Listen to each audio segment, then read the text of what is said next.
Hello दोस्तों, आज देखिए हम लाए हैं भारत के संवैधानिक विकास से संबंधित प्रश्न को।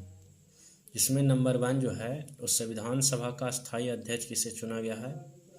तो डॉक्टर राजेंद्र प्रसाद को चुना गया है। फिर से एक बार देखिए, संविधान सभा का स्थायी अध्यक्ष किसे चुना गया है? तो डॉक्टर राजेंद्र प्रसाद को। सेकंड सवाल जो है, उस संविधान सभा में पंडित नेहरू द्वारा उद्देश्य प्रस्ताव कब प्रस्तुत किया गया था? तो याद रखना है 13 दिसंबर 1946 को, यानी पंडित जवाहरलाल नेहरू के द्वारा उद्देश्य प्रस्ताव को कब प्रस्तुत किया गया था? तो 13 दिसंबर 1946 को याद रखना है। थर्ड क्वेश्चन देखिए, नेहरू द्वारा प्रस्तुत यानी पंडित जवाहरलाल नेहरू द्वारा प्रस्तुत उद्देश्य प्रस्ताव संविधान में कब स्वीकृत किया गया था? तो 22 जनवरी 1947 आपको याद रखना है। क्वेश्चन नंबर 4 देखिए, भारतीय संविधान के निर्माण काल में संविधान सभा के कुल कितने अधिवेशन हुए थे? तो याद रखना है कि उस समय 12 अधिवेशन चला था, यानी भारतीय संविधान के निर्माण काल में संविधान सभा के कुल 12 अधिवेशन हुए थे। क्वेश्चन नंबर 5वां देखिए, भारतीय संविधान के निर्माण में संविधान सभा को कितना समय लगा था?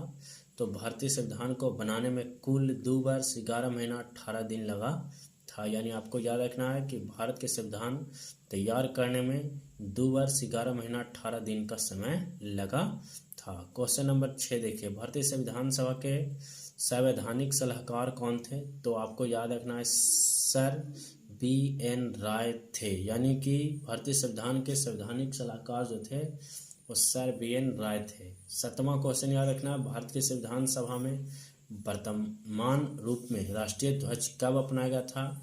जो हम लोग कल यानी कि 15 अगस्त को झंडा तोलन करेंगे, यानी राष्ट्रीय ध्वज को फहराएंगे, लहराएंगे, तो ये कब अपनाया गया था? तो 22 जुलाई 1947 को अपनाया गया था।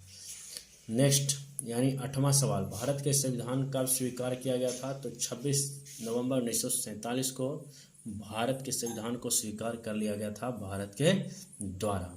यानी क्वेश्चन नंबर 9वां, भारतीय संविधान कब पूर्ण रूप से लागू हुआ था?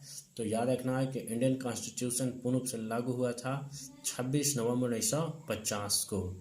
जो कल हम लोग 15 अगस्त 26 जनवरी को जन गण मन यानी गाते हैं, उस राष्ट्रगान के रूप में कब अपनाया गया था? तो 26 जनवरी 1950 को जन गण को पहली बार अपनाया गया था। याद रखना है कि जन गण को कब अपनाया गया था?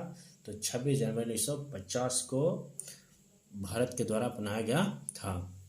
नेक्स्ट, भारत सरकार के द्वारा अशोक स्तंभ को राष्ट्रीय के रूप में कब अंगीकृत किया गया था? तो याद रखना है 26 जनवरी 1950 को अशोक स्तंभ को राष्ट्रीय अंगीकृत किया गया था, यानी कि 26 जनवरी 1950 आपको याद रखना है। क्वेश्चन नंबर 12 देखिए, संविधान सभा की झंडा समिति के अध्यक्ष कौन थे?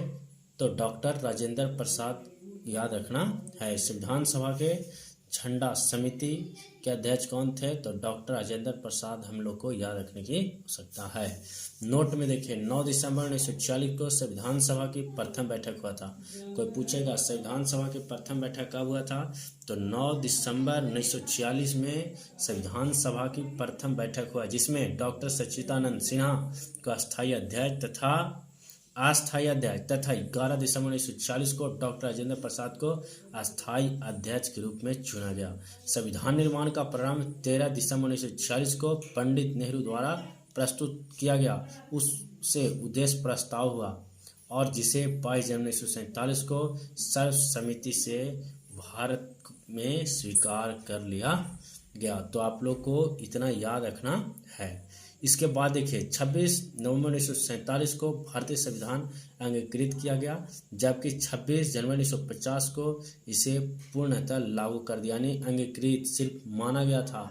26 नवंबर 1947 को अंग बनाया, लेकिन उसके पूर्ण रूप से दर्जा नहीं मिला था। लेकिन 26 जनवरी 1950 को पूर्ण रूप से भारत में संविधान लागू हो गया, जो हम लोग 26 जनवरी को गणतंत्र दिवस के रूप में मनाते हैं और 15 अगस्त को स्वतंत्रता दिवस के रूप में मनाते हैं। तो हमारा वीडियो आप लोग को अच्छा लगा होगा, हम उम्मीद करते हैं। हमारे चैनल को आप लोग ज़्यादा से ज़्यादा शेयर कीजिए, सब्सक्राइब कीजिए और अपने अपने दोस्तों के बीच भी ज़्यादा से ज़्यादा शेयर कीजिए और हर अपने मोबाइल, फेसबुक, इंस्टाग्राम में एक दिन के लिए स्टेटस लगाए। जितने भी भाई बंधु हैं सभी को हाथ जोड़ करके नम्र निवेदन है कि आप लोग एक दिन के लिए हमारे बंधु भाई यानी स्टेटस लगाइए, जिससे आपका पूरे दोस्त जितना हो और उसमें लिखिए कि हमारे चैनल को यानी भाई सब्सक्राइब करवा दो, कर लो। आप लोग से यही गुजारिश है। जय हिंद।